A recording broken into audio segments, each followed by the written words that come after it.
Assalamualaikum warahmatullahi wabarakatuh. Saya Andini Sulistiawati. Di sini kami ingin membahas tentang wawasan Nusantara membangun jati diri bangsa Indonesia serta peran dalam pergaulan dunia. Yang dimana definisi cara bangsa Indonesia terhadap diri dan lingkungannya berdasarkan Pancasila dan Undang-Undang Dasar 1945 memiliki tujuan. Yang pertama itu membentuk jati diri bangsa, yang kedua memperkuat posisi Indonesia dalam tatanan dunia. Yang dimana prinsip wawasan Nusantara yaitu kesatuan wilayah, satu kesatuan politik, ekonomi, sosial, budaya, dan pertahanan. Poin yang kedua, kebinekaan, menghargai keberagaman budaya, etis, agama, dan bahasa. Poin ketiga, kedaulatan nasional, menjaga wilayah NKRI dari ancaman internal dan eksternal. Sekian materi dari saya dan dilanjuti oleh teman saya.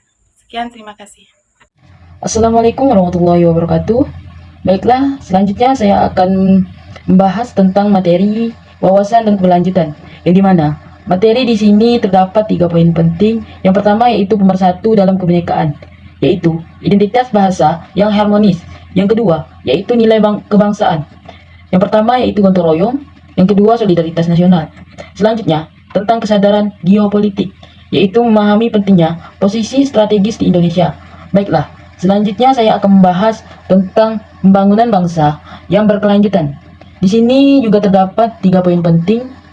Yang pertama yaitu tentang pendidikan nasionalisme, yaitu memupuk rasa cinta tanah air. Yang kedua, pengelolaan SDA berbasis kebangsaan, yang dimana memaksimalkan kesejahteraan rakyat. Yang ketiga yaitu perencanaan pembangunan merata, yaitu mengatasi keterampilan antar wilayah. Sekian dan terima kasih. Baik, saya akan melanjutkan dari Saudara Reza.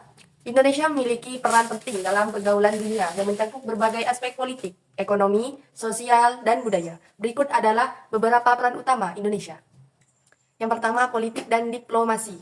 Indonesia aktif dalam berbagai forum internasional seperti Perserikatan Bangsa atau PBB, G20, ASEAN, dan Organisasi Kerjasama Islam atau OKI. Indonesia berperan sebagai mediator dalam menyelesaikan konflik regional dan internasional serta mempromosikan perdamaian dan stabilitas. Yang kedua, terdapat ekonomi.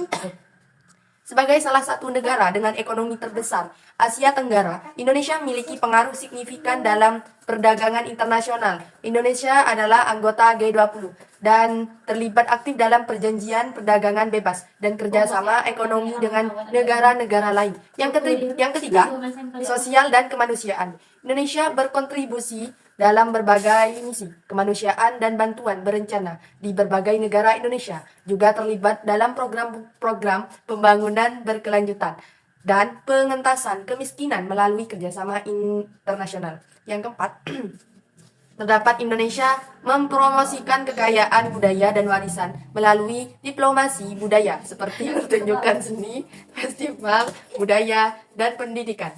Dalam melestarikan warisan budaya dunia melalui kerjasama dengan UNESCO atau UNESCO. Yang kelima, lingkungan. Indonesia berkomitmen dalam upaya pelestarian lingkungan dan perubahan iklim. Indonesia turut serta dalam perjanjian iklim internasional seperti Perjanjian Paris dan terlibat dalam berbagai inisiatif global untuk menjaga keberlanjutan lingkungan. Baik, untuk materi selanjutnya ialah tantangan penerapan wawasan Nusantara. Ada beberapa tantangan dalam penerapan wawasan Nusantara. Yang pertama, keragaman budaya dan etnis. Indonesia terdiri dari berbagai suku, budaya, dan agama. Menyatukan keberagaman ini dalam satu kesatuan wawasan Nusantara bisa menjadi tantangan karena berbeda pandangan, nilai, dan kepentingan. Yang kedua, kesenjangan pembangunan. Adanya kesenjangan ekonomi dan pembangunan antar daerah dapat mempengaruhi penerapan wawasan Nusantara. Daerah yang tertinggal mungkin merasa terpinggirkan dan kurang dilibatkan dalam pembangunan sosial. Yang ketiga, perbedaan bahasa. Meskipun bahasa Indonesia adalah bahasa nasional, ada banyak bahasa daerah yang digunakan oleh masyarakat. Kesulitan dalam komunikasi bisa menjadi hambatan dalam menerapkan konsep ini. Contohnya seperti saya suku Madura. Dalam berbahasa Indonesia, saya jujur kurang menguasai. Dan yang keempat, ancaman kelompok. Dan untuk yang keempat, ada ancaman keamanan. Keberadaan kelompok separatis dan konflik lokal dapat mengancam kesulitan dan stabilitas wilayah. Ini menjadi tantangan dalam menjaga keutuhan dan kedaulatan negara. Solusi untuk mengatasi tantangan, yang pertama, pendidikan dan sosialisasi. Memperkuat pendidikan dan sosialisasi tentang wawasan Nusantara di sekolah dan masyarakat. Seperti pelajaran PKN ini. Yang kedua, pembangunan merata. Mengupayakan pembangunan yang merata di seluruh wilayah untuk mengurangi kesenjangan. Seperti akses jalan. Yang ketiga, penguatan nilai kebangsaan. Memperkuat nilai-nilai kebangsaan melalui kegiatan budaya dan kebijakan yang mendukung. Yang keempat, dialog antar budaya, meningkatkan dialog dan kerjasama antar suku, budaya, dan agama untuk memahami dan menghargai keragaman. Dengan mengatasi tantangan-tantangan ini, penerapan wawasan Nusantara dapat lebih efektif dan membawa manfaat besar bagi persatuan dan kesatuan Indonesia. Sekian dari saya Siti Rohmana, mengucapkan terima kasih. Assalamualaikum warahmatullahi wabarakatuh. Assalamualaikum warahmatullahi wabarakatuh. Perkenalkan, nama saya Ratila Neri. Di sini saya akan melanjutkan materi atau presentasi dari teman saya. Di sini saya akan menjelaskan tentang strategi penguatan wawasan Nusantara. Pengertian wawasan Nusantara adalah cara pandang dan sikap bangsa Indonesia mengenai diri dan lingkungannya yang mengutamakan persatuan dan kesatuan bangsa serta kesatuan wilayah dalam menyelenggarakan kehidupan bermasyarakat, berbangsa, dan bernegara. Yang kedua, pilar-pilar wawasan Nusantara. Ada geografi, sejarah, budaya, ekonomi, dan politik. Yang ketiga, ada tujuan penguatan wawasan Nusantara, yaitu ada persatuan dan kesatuan, kesadaran nasional, pembangunan berkelanjutan, dan keamanan stabilitas. Yang keempat, ada strategi penguatan wawasan Nusantara. Ada pendidikan, sosialisasi kampanye, kerjasama antar daerah, dan pelestarian budaya. Yang kelima, peran masyarakat dan pemerintah.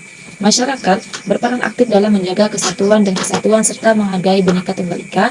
Yang pemerintah mengambil kebijakan dan tindakan yang mendukung penguatan wawasan Nusantara. Kesimpulannya, penguatan wawasan Nusantara adalah langkah penting dalam membangun kesadaran dan kecintaan terhadap tanah air, memperkuat persatuan dan kesatuan bangsa, serta menjaga keutuhan NKRI. Sampai di sini presentasi dari kelompok kami. Sekian dan terima kasih. Wassalamualaikum warahmatullahi wabarakatuh.